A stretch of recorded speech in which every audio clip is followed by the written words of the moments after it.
Hoy es 25 de mayo y el Carmelo celebra la figura de Santa María Magdalena de Pazzi, esta santa florentina que ha dejado mucha huella en su teología. Sí, teología, una mística objetiva, como la llaman algunos. En esta hermosa copia de el artista Alonso Cano vamos a meditar un poquitillo sobre la figura de esta santa carmelita. Nos vamos a basar en este libro de textos para un milenio, estudios carmelitas, que se realiza en la ciudad de Madrid todos los años. Y en esta colección, en el número 5, el estudio hecho por María Eugenia Ramos Fernández y María Jesús Cordero Fernández Cordero, dos grandes catedráticas que han dado ciertas luces a esta figura un poco olvidada, pero de gran vigencia. ¿Quién es María Magdalena de Pazzi? Pues ella nace en el seno de una familia política y socialmente influyente de la Florencia de aquel entonces. Estamos hablando que ella nació en 1566, 4 años después que Teresa de Jesús fundase aquí en la ciudad de Ávila su convento de San José. Pues bien, en todo este revuelo, en todas estas nuevas formas ya de vida después del Concilio de Trento, van a ser Magdalena de Pazzi, en un momento crucial, y ella va a tener mucho que decir en su tiempo.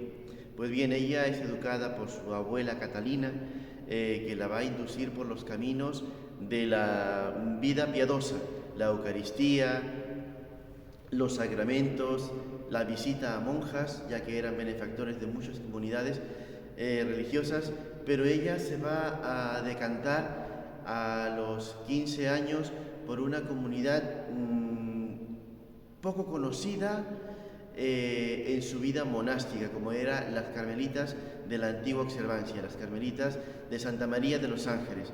Allí, a comparación de muchas comunidades que estaban todavía implantando ese régimen de vida ordenado en la liturgia y en la vida conventual, entendamos que hasta ese momento no había una clausura propiamente establecida. Poco a poco se ha ido forjando hasta el día de hoy. Pues bien, ella se fija en este monasterio de Santa María de los Ángeles por dos grandes cosas, como dicen sus biógrafos. Primero, por esa comunión diaria que tenían las monjas carmelitas en su época. Y la segunda, y quizás para ella muy importante, esa tierna devoción a Santa María, la Madre del Señor, Nuestra Señora del Monte Carmelo. Pues bien, ella decide ingresar a los muros de este monasterio en 1582, evidentemente con la desaprobación de su padre y de su madre, pues ya habían visto para ella un matrimonio adecuado para su alcurnia, y ella lo rechaza literal y totalmente. ¿Qué hace? El padre le pide una última cosa antes de entrar en clausura, y es que se deje retratar, y es el único retrato que tenemos de ella antes porque ya tenía una clara concepción de lo que quería entregarse a Dios en esa radicalidad total del Evangelio a través de los votos religiosos. Pues bien, accede a eso, y después de dejar ese legado para su familia, el único retrato que tenemos de ella, entra en Santa María de los Ángeles. Allí va a empezar una carrera vertiginosa. Ella, con 17 años, entra en el convento. En 1583 va a tomar hábito, el 30 de enero. El 27 de mayo ella va a profesar, de 1584, con 18 años. Pero anteriormente a esto hay un capítulo bastante, para mí, interesante. Siendo novicia, estando de juniora, el diablo la tienta de manera bestial, nunca mejor dicho, de una manera muy fuerte, y va a tener muchos escrúpulos, mucha lucha espiritual acerca de incluso de la misma Eucaristía. Y va a haber un capítulo bastante fuerte en el cual llega un momento en que está en la cocina del convento y ve un cuchillo muy grande y el demonio la tienta para que ella se lesione, y cogiendo el cuchillo y intentando llevárselo al cuello, de repente recapacita por una campanilla y ve una imagen de la Virgen Santísima del Carmen, y desde ese momento coge y deja el cuchillo a los pies de la Virgen y le dice: nunca más, nunca más. Y desde ese momento el demonio no la tentó por ese camino, pero sí por otros. Pues bien, profesa en 1584 y ahí empiezan un poco sus fenómenos místicos. María Magdalena de Pazzi entra gravemente en la enfermería porque está muy delicada de salud, no se sabe qué es lo que tiene, debilidad, angustia, dolor por todo el cuerpo, y llega un momento de lucidez en el que dice: el amor no es amado, amor no eres amado. Y en ese momento pide permiso a la superiora para levantarse de la cama y dice María Jesús Fernández que empieza a saltar de brincos y a decir: ¿cómo no te ama el mundo? Y es así como en esta lucha espiritual ella profesa sus votos solemnes. Luego va a tener un momento también de muchos arrobamientos, de muchos éxtasis. Va a empezar siempre estos éxtasis después de recibir la Sagrada Eucaristía. En el coro va a tener momentos de muchísima intensidad en estos arrebatos místicos, en estas experiencias espirituales, que sus hermanas allí van a tener un gran papel, porque van a ser fundamentales. A todo esto, Magdalena ya había escrito de su puño y letra algunas cartas y las recopilaba en un libro, en un cuaderno de anotaciones, pero sintió que el demonio la tentaba con la vanidad y le decía que eso iba a quedar para siempre y que eso iba a ser un orgullo muy grande para ella. Y ella no se lo pensó dos veces y fue directamente a la chimenea, y todo lo que había escrito de puño y letra lo quemó en la chimenea. Cuando llegó la superiora y vio lo que había hecho, se echó las manos a la cabeza y dijo que no lo hiciera más. Pero sin embargo no le dio tiempo a eso. Cuando ella empieza los éxtasis en su vida religiosa, lo va a hacer, como ya hemos dicho, después de la Eucaristía, y van a ser muchos momentos y grandes, intensos momentos de unión a la pasión de Cristo. Ella profesa con el nombre de Sor María Magdalena, del Verbo encarnado, del Verbo humanado, y tiene una gran pasión por el amor de Cristo.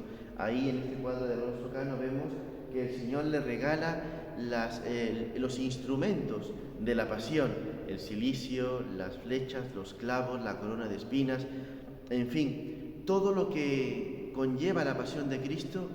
Para ella es ese desposorio. Ella tiene una interpretación muy hermosa de los votos religiosos. El voto de castidad, dice, nos une directamente con el Padre, que es todo pureza. Por eso tiene un gran amor a todas las santas que han sido en especial vírgenes en ese momento, muy puras, porque el voto de castidad nos conlleva la pureza con el Padre. El voto de obediencia, dice, nos une al Verbo humanado, a Cristo, y el voto de pobreza nos une al Espíritu Santo, que lo recibiremos este fin de semana en el Pentecostés, porque dice que siendo pobres solo podremos recibir las riquezas de este Espíritu Divino de Dios. Pues bien, en esa interpretación también va a tener una gran ayuda de un gran doctor de la Iglesia, que es San Agustín. San Agustín, que le llamaba su papaíto, su padre espiritual, le va a revelar una víspera del 24 al 25 de marzo, víspera de la Encarnación, una gran revelación. Verbum factum caro et. El verbo se hizo carne, y dice que en ese momento que se le apareció San Agustín, le puso en su corazón con un dardo encendido de llama la palabra verbo con letras de oro, y factum caro et en sangre, en la sangre de Cristo, con esa simbología que en este enlace os envío, que es la descripción, la conferencia de esta catedrática, María Jesús Fernández Cordero. Pues bien, María Magdalena de Pazzi vive en sus propias carnes no solamente 2 o 3 horas, 22, 24, 26 horas seguidas, con esos arrebatos místicos, con esos éxtasis. Y para todo esto sus hermanas van a ser escribanas en ese momento. Ella, en esos arrobamientos, en esos éxtasis, con los ojos cerrados o abiertos, va a dictarles a ella cosas que le llamamos ahora revelaciones teológicas, es decir, que el Espíritu le va a revelar muchísimas cosas, como el envío del Santísimo Hijo, Cristo, a la humanidad. Ella va a ser testigo del envío del Padre y del Espíritu Santo, y el Hijo como mediador, y la Virgen como intercesora, como mediadora, que se hace cuerpo, que deja su cuerpo para humanar a Dios. En fin, tiene tantas revelaciones, y en este libro, Las 40 horas, que se llama así, la recopilación de sus obras, va a dar a conocer una teología. Por eso esta mujer catedrática dice que, a comparación de otras místicas, que son místicas subjetivas, que hablan de su experiencia religiosa o su experiencia espiritual en la oración, aquí María Magdalena de Pazzi va a hablar no desde su experiencia mística, sino va a hablar lo que el Espíritu va a revelar, muchas verdades de fe, va a constatar ese deseo del Padre para con la Iglesia, para con los religiosos, los sacerdotes, para con los laicos. Y esto ella lo va a llevar muy a rajatabla, porque en este arrebato de amor y de pasión muchas veces salía de la clausura, no del convento, sino al tejado, a tocar las campanas, porque decía: ¿cómo es posible que el amor no sea amado? Y solamente dentro de esa pasión que ella le daba se puede entender el amor no es amado. Pues bien, también ella va a ser instrumento de esta renovación de la Iglesia, porque va a escribir muchas cartas a cardenales, a obispos, a papas, donde va a decir que la renovación de la Iglesia no compete solamente a una persona, a una comunidad religiosa o a una orden religiosa, sino a toda la Iglesia. A los pastores, a cardenales, les va a escribir pidiéndoles que no sean más que el pastor, que tienen que dar la vida por las ovejas y no servirse de ellas. Es un mensaje bastante fuerte para la época, y teniendo en cuenta la concepción de su vida carmelita. Y todo pasa por el filtro de la priora. Hay cartas que no se envían justamente porque no se veían de cierta manera necesarias en ese momento, ¿no? Estamos viendo toda esta situación de la Iglesia que está cambiando frenéticamente y está renovándose. Pues bien, lo hemos tenido en España, lo tenemos en Florencia, donde esta mujer predijo muchas cosas, que habló también con muchas religiosas, y fue una mujer consideradora en su comunidad, maestra de novicias y una muy buena maestra espiritual de sus hermanas. Y también tenemos que terminar, amados hermanos, con la muerte. Pues la muerte, ella decía en su lecho de muerte: padecer y no morir. ¿Qué significa esto en el lenguaje místico? Que muchas veces lo mejor en en la enfermedad es la muerte para no sufrir. Ella quería sufrir de la misma manera que sufrió nuestro Señor Jesucristo. Por eso se la representa con los instrumentos de la pasión. Igual que muchos místicos y santos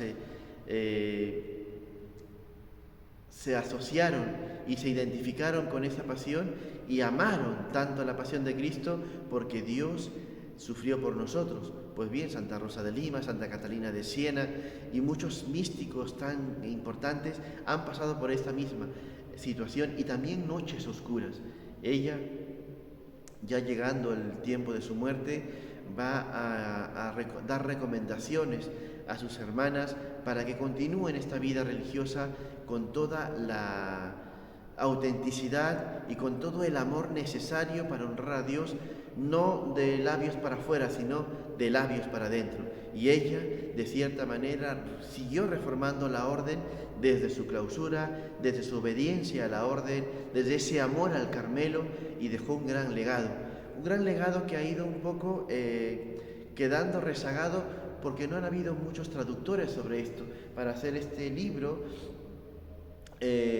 los autores han tenido que basar en escritos de 1670, 1780, porque no hay muchas traducciones. Pero bien, estamos en este momento de salir al paso y volver a relucir estas letras, como se diría, con sangres de oro, con letras de oro y sangre. Pues bien, María Magdalena de Pazzi, contemporánea prácticamente con Santa Teresa de Jesús, van a dar un giro muy grande a la Orden del Carmen, cada una en su estilo. María Magdalena de Pazzi es una mística objetiva, que en su teología nos revela lo que es el fundamento del cristianismo en su teología. Bien, ella muere después de 24 años de vida religiosa, con 41 años de edad, la madrugada del 25 de mayo de 1607. Es beatificada por Urbano VIII en 1626 y canonizada por Clemente IX en 1669. Pero vamos a escuchar un poco alguna de sus pequeñas revelaciones a sus hermanas. Realmente eres admirable, Verbo de Dios, haciendo que el Espíritu Santo se infunda en el alma, de tal modo que ésta se una a Dios, le guste y no halle su consuelo más que en Él. El Espíritu viene al alma sellado con el sello de la sangre del Verbo o del Cordero inmolado, mas aún la misma sangre le incita a venir, aunque el propio Espíritu tiene ya este deseo. Este Espíritu que se mueve en sí mismo y es consustancial al Padre y del beneplácito del Verbo, surge en el alma como una fuente en que ésta se sumerge, a la manera de dos ríos confluyen y se entrelazan, y el más pequeño pierde su propio nombre y asume el del más grande. También actúa así este divino Espíritu al venir al alma y hacerse una sola cosa con ella, pero para ello es necesario que el alma, que es más pequeña, pierda su nombre dejándolo al Espíritu. Esto lo conseguirá convirtiéndose al Espíritu hasta hacerse una sola cosa con Él. Este Espíritu, además, dispensador de los tesoros del seno del Padre y custodio de los coloquios entre el Padre e Hijo, se infunde en el ánimo con tal suavidad que su irrupción resulta imperceptible y pocos estiman su valor. Santa María Magdalena de Pazzi ruega por nosotros.